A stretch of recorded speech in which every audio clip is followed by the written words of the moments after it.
पोलिसांकडे। ज्योती मल्होत्राची आज एनआयए आणि मिलिटरी इंटेलिजन्स चौकशी करणार आहे।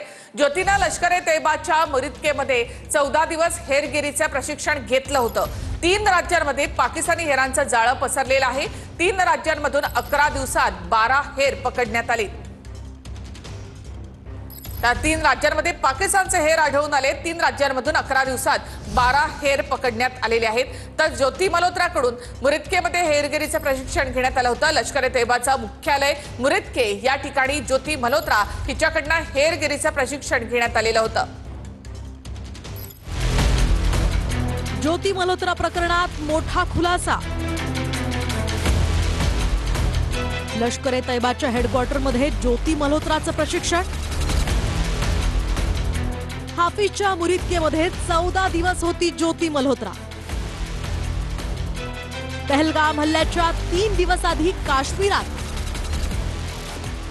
हेरगिरीच्या आरोपाखाली हरियाणा पोलिसांच्या ताब्यात असलेल्या ज्योती मल्होत्राबद्दल आता खळबळजनक माहिती समोर आली आहे। ज्योती मल्होत्रानं लष्कर-ए-तैयबाच्या हेडक्वार्टरमध्ये चक्क हेरगिरीचं प्रशिक्षण घेतलंय।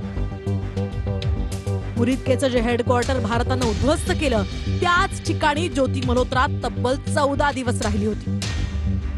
हिसार पोलिसांनी केलेल्या चौकशीत ज्योती मल्होत्रानं याची कबुलीही दिली आहे। ज्योतीसोबत आणखी 20 जण यात सहभागी असल्याचा संशयही हिसार पोलिसांना आहे।